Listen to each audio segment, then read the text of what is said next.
A ceasefire agreement in Lebanon could be close at hand. After speaking to U.S. envoy Amos Hochstein, the Lebanese prime minister said he hopes for a deal within hours or days. The Israeli Security Cabinet has been meeting on the matter. More from ILTV's Ariella Lachiani. Mediators led by U.S. envoy Amos Hochstein are working on a proposal to end the fighting in the north without connection to the war going on in Gaza. Sources say the mediators are aiming for a 60-day ceasefire to start with and a 2-month period to finalize implementation of the elements of the proposal. Israel is seeking full implementation of UN Resolution 1701 from 2006 to keep Lebanon free of arms not under state control. The Israeli Security Cabinet has been meeting to consider the terms of the proposal. According to the draft, Israel will have to withdraw from South Lebanon within 1 week, and during that time, thousands of Lebanese soldiers would be deployed along the border. It would reportedly be replaced by the Lebanese armed forces, supervised by the US and other international bodies.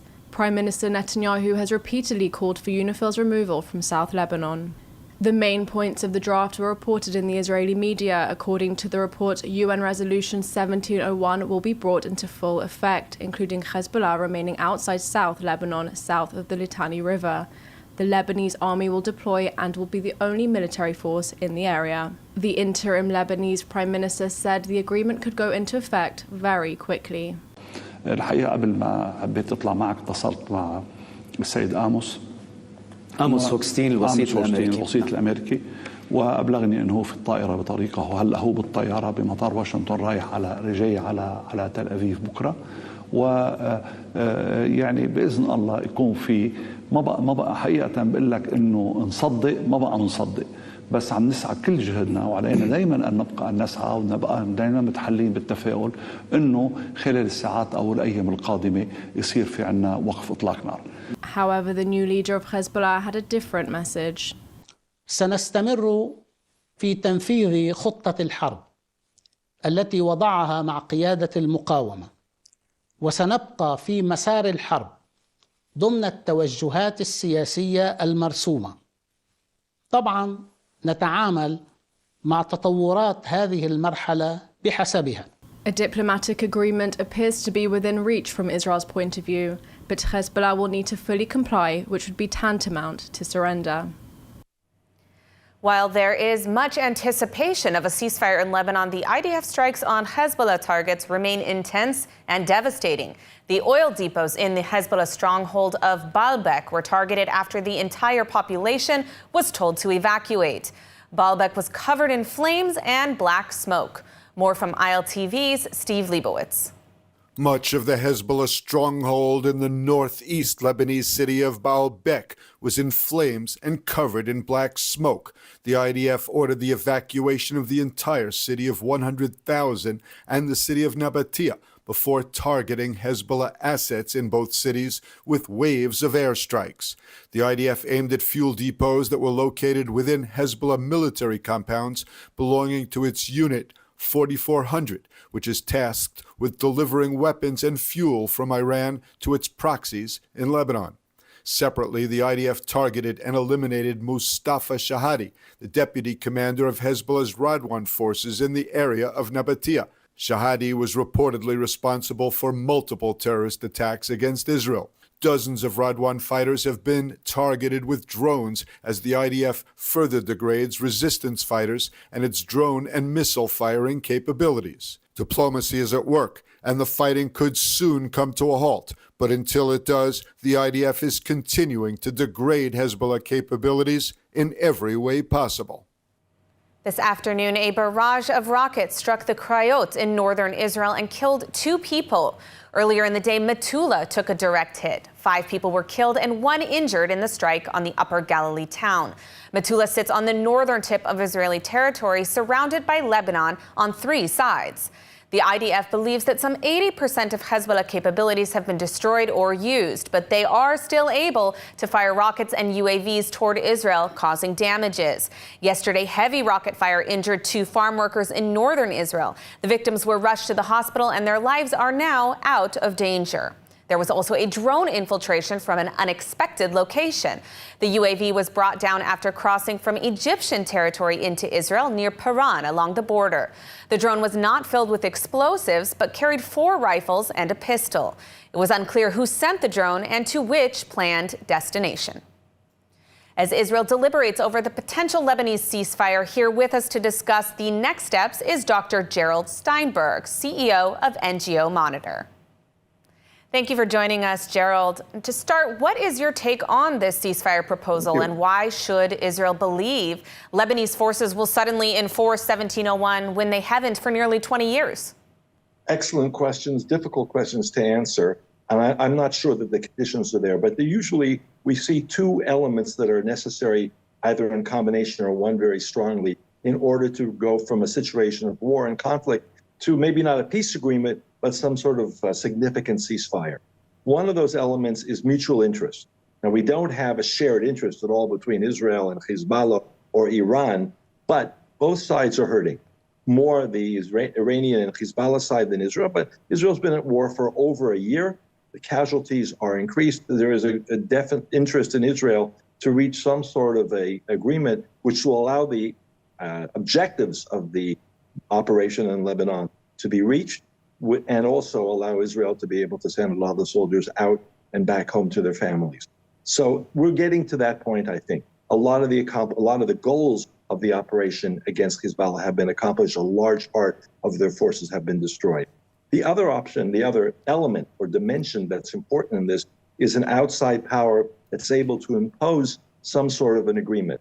Not necessarily because the 2 sides volunteer and are happy with it, but the United States is in that position much less than it has been in the past. This is not 1967 or 1973, where the U.S. could impose and say to both sides, that's it, you've got to stop fighting. But they do have some role, some leverage, particularly over Israel. So I think we're seeing an increase in both of those elements, and therefore it's possible. Israel rely on another round of international forces to enforce and implement the resolution from 2006 that ended that war, UN Security Council Resolution 1701. I think we have good reason to be skeptical about it. But from the reports, Israel is insisting on the ability to unilaterally act, to go in, to bomb, to attack. And we've seen how effective that is. So it's possible that some sort of agreement can be worked out. Now, from Hezbollah's perspective, this seems to be a total defeat. Why does the U.S. now think that Hezbollah would agree to such a thing? Well, because they've taken such great losses. And we're not really just talking about Hezbollah in Lebanon. We're talking about the Hezbollah is an Iranian proxy army. And Iran is also being pushed against the wall on a number of different fronts. The question is how much they're willing to risk, how much more they're willing to lose, and are they rational actors? Are they looking at the costs and benefits? If this is an emotional position for Iran and for the leaders that remain of Hezbollah, and don't forget that Israel has, let's say, neutralized many of the leaders of Hezbollah, both in terms of the military forces and also the main leaders like Nasrallah. So with the mounting losses, they may be in a position where they just want to stop and be able to preserve what they can preserve of their influence being thrown out of Lebanon. If Hezbollah is so badly defeated that they can no longer really control Lebanon, that's a huge defeat for the Iranian regime. So they want to avoid that if we're looking at a rational actor, and therefore we may be at that position where they're going to accept terms that they wouldn't have accepted a month or maybe even 2 weeks ago. And so touching on what you said, do you think that a ceasefire in Lebanon will matter if the Islamic regime in Iran is continuing to feed the problem?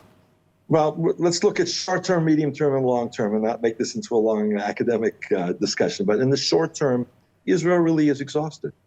And we have to get the troops out of Lebanon. We don't want to leave them there. There is no strategic interest in a long-term Israeli presence, maybe along the border, maybe a kilometer or so as a buffer zone, but not where the troops are now. They've done their job. They've destroyed a lot of the underground tunnels, maybe all of them. They've destroyed and captured a lot of the weapons. And so therefore there's an interest in doing this, in reaching a stage where Israel can say, okay, let's now pull back in the short term. We have no guarantees in the long term, but we can try to create conditions that in the medium and long term mean we don't have to go back in 2 years or 5 years or 10 years. I think it's important to emphasize, particularly for foreigners, Europeans who don't understand anything about what's going on here. Israel today is very different than Israel of before October 6th. Israel, the Israeli public, the Israeli military, the Israeli leadership, whoever that will be in future years, will not sit back and allow Hezbollah to rebuild this arsenal of 120,000, they say, rockets and missiles aimed at Israel and all the attack tunnels and this army that they had operating. That's not going to happen. We're not going to go back to the way we were up until October 6, 2023. And so therefore, I think in the longer term also, there is some, I would say, I don't want to be overly optimistic, but I would say that there is a scenario by which Israel could pull its troops out and have relative quiet on the border. Dr. Steinberg, we are unfortunately out of time, but I want to thank you for your analysis today. Thank you. And with just 5 days until the U.S. presidential election, one key Democratic constituency may be shifting its support to another candidate. ILTV's executive editor, Maayan Hoffman, has the details. America's largest Arab community appears to be shifting away from Democratic presidential nominee Kamala Harris, according to recent reports. Michigan, home to the nation's largest Arab American population, is a key battleground. With just 5 days until the polls open and the Arab vote set to be crucial, support for the Democrats has fallen sharply. In the previous election, President Joe Biden won Michigan with around 70% of the Arab vote. However, a recent poll by the Council on American Islamic Relations found that 40% of Muslim voters in Michigan now support anti-war candidate Jill Stein of the Green Party. 18% back former President Donald Trump, and only 12% support Harris. Arabs in the community, a lot of them are interested in voting for Trump because that way it shows the Democratic Party that they can't continue their foreign policies. It's just not, people don't agree with what's going on. In other news, the Times of Israel released an exclusive report yesterday stating that Trump has asked Netanyahu to conclude the war by January 20, the day he would take office if he wins the election. Trump publicly confirmed that he advised Netanyahu to win the war quickly. However, this is the first report linking a specific timeline to his request. According to Trump, winning the war involves not only restoring security to Israel's borders, but bringing home the 101 Israeli hostages still in Gaza. Finally, a survey by the AP Nork Center for Public Affairs Research shows that many American voters are worried the ongoing Middle East conflict could escalate into a regional war. However, only about 40% are concerned the U.S. might be drawn into such a conflict. Most American voters, 6 in 10, blame the current Middle East conflict on Hamas, Hezbollah, and the Iranian regime, though 4 in 10 also believe the Israeli government bears significant responsibility. As Israel prepares for the event, the Islamic Republic retaliates. The Israel police has uncovered yet another spy ring in Israel of the Islamic regime. Let's take a look. The Israel police have arrested 2 Israeli citizens from Lud, Rafael and Lala Gulayev, for recruiting spies for the Islamic Republic of Iran and completing other assignments for the regime, including surveilling the Mossad headquarters. The couple, both 32, were recruited by an Azeri national working for the Islamic Republic. Gulayev also reportedly collected intelligence on the Institute for National Security Studies, including a specific academic there. The couple was also asked to find an assassin to target the academic. The indictment against the couple was filed today. This is the 3rd spy ring of the Islamic Republic uncovered in recent months by the Israeli security services in conjunction with the Israel police. The regime's efforts to infiltrate Israeli society are seemingly endless as their leadership continues to threaten the Jewish state. Earlier in the week, sources reported that the regime will strike Israel in a definitive and painful way before the U.S. elections. The IDF has repeatedly stated they are prepared for the event of an escalation and will not hesitate to target key regime sites in response. And Maayan Hoffman is standing outside the U.S. Embassy in Jerusalem to tell us about a recent change to the Basic Law. Jerusalem, the capital, which passed this week in the Knesset. Over to you, Maayan. Thank you, Emily. Earlier this week, the Knesset made a decision to change basic law, Jerusalem, the capital, forbidding countries from opening diplomatic missions here in Jerusalem unless they are serving as embassies. The move was made in order to bolster Jerusalem as the capital of the State of Israel, something that unfortunately is not internationally recognized. Countries tend to open those embassies in Tel Aviv and then open smaller offices here in Jerusalem. The change to the basic law was put forth by MK Zev Elkin from the New Hope Party and MK Dan Aluz from the Likud. Currently, there are only 5 embassies that sit in Jerusalem. Those are Honduras, Guatemala, Kosovo, Papua New Guinea, and of course the United States. There are some embassies considering making a move to Jerusalem. Those include the Netherlands and Malawi. There might be others that we're just not aware of at this time. If you recall, the first embassy that moved to Jerusalem was in fact the United States Embassy. That was in 2018 under former U.S. President Donald Trump. Well, one of Israel's most beloved and decorated athletes is giving back to his country during this challenging time, traveling nationwide to meet with communities heavily impacted by the war both in the north and the south for a 4-day intensive. Peter Palchik, the 2-time Olympic medalist, will meet with Israelis in need to provide them with inspiration, resilience, and tools to overcome adversity using his background and experience as a professional athlete. Peter, thank you so much for joining us today in studio. It's such an honor to have you here. To start, what inspired you to do this initiative? So first of all, thank you, Emily. And what inspired me, it's what I've been through this year. Is besides everything happened, you know, we don't want to talk about that, of course, but I got through a lot of harassments, threat messages. I was probably the most threatened athlete in the whole Israeli delegation, and you know, it's all the protectors around me. Outside of the Olympic Village, inside the Olympic Village, it was very hard. Before that, even before that, there was a lot of anti-Semitic organizations, big propaganda against me to try to ban me from the Olympic Games. So besides all that as well, I had three big injuries. I had very, very difficult professional year. And after all that, I could able to win and to bring an Olympic first for the delegation, Olympic medal. And since then, every day I see people in the streets and everyone calls me hero. You are a hero, you brought us a light through all the darkness and, you know, et cetera, et cetera. And I don't feel like that. I feel the real heroes is the families that sacrificed and the soldiers, our beloved soldiers that fighting in both borders, and the children's that been through hell. Absolutely. So I wanted to give them back. I wanted to give them this light that they talk about through all this darkness and dark days we've been through. Are there any particular experiences that you've had whether in your meetings recently with soldiers or with refugees in the north or the south from the war? Any particular experiences that have really stood out for you? You know, I had a project with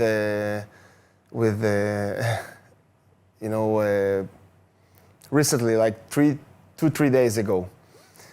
The president calls and you must. Of course.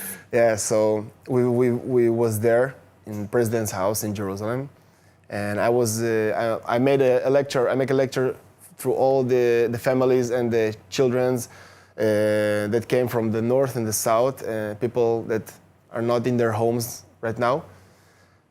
And there was one father that stood right in front of me with 7 of his kids, and he said, we ran away from Kiryat Shmone to Eilat. Now we run away from Eilat, and we did all the way from there to Bet Anasi, to President's house, of course, yep. And it was all worth it because of you. And every minute, every shekel we put it in, and we just wanted to say to you, thank you for everything you stood up to and everything you represent. And I was just overwhelmed. I just started to cry. He started to cry. We hugged, you know, two grown men crying and hugging, and it was one of the most inspiring for me and one of the most emotional moments. And that moment also gave me this motivation to do such a project, such an important project like that. When it comes to the Palchik Foundation, how can people learn more about what you're doing? How can they support it? Can you speak a little bit more about that? Yes.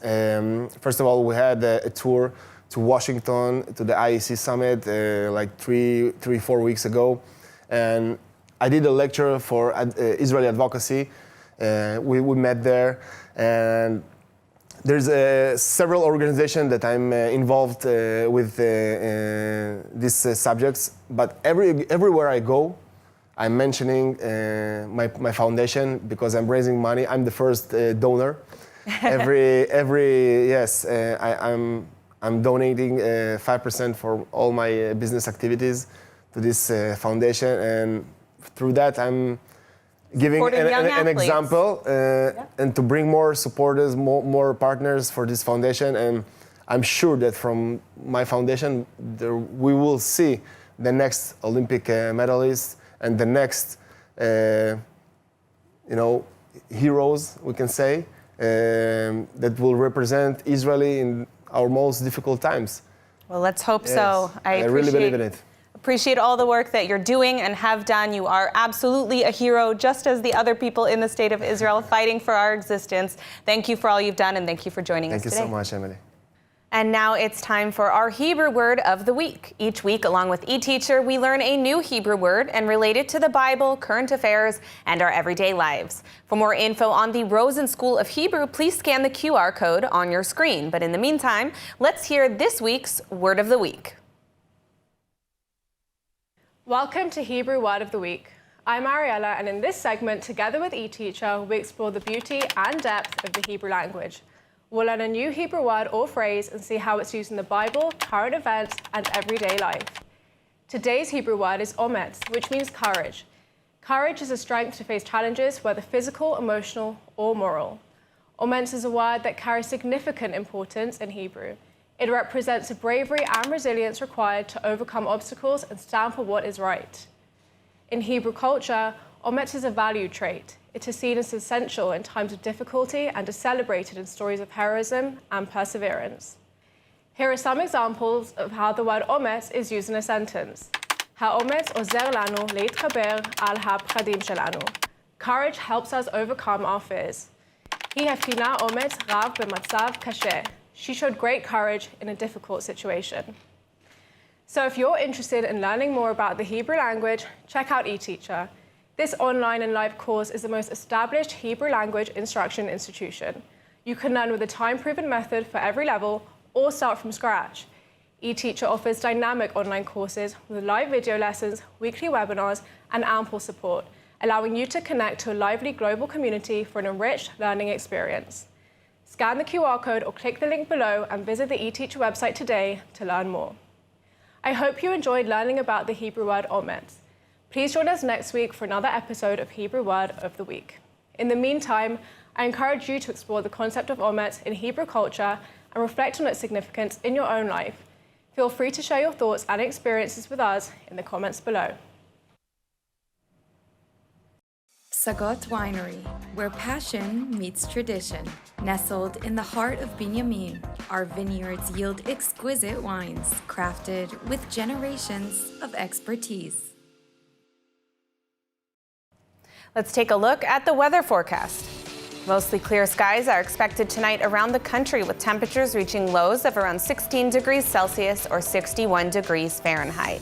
Then tomorrow, mostly cloudy skies are expected alongside warm temperatures, reaching highs of about 26 degrees Celsius or 79 degrees Fahrenheit. That's a wrap for today's news. For the latest updates from Israel on all your devices, be sure to follow our ILTV channels, subscribe to our newsletter, and explore our website, iltv.tv. Stay informed with the latest news straight from the heart of Israel. I'm Emily Schrader. Be well, and thank you so much for watching.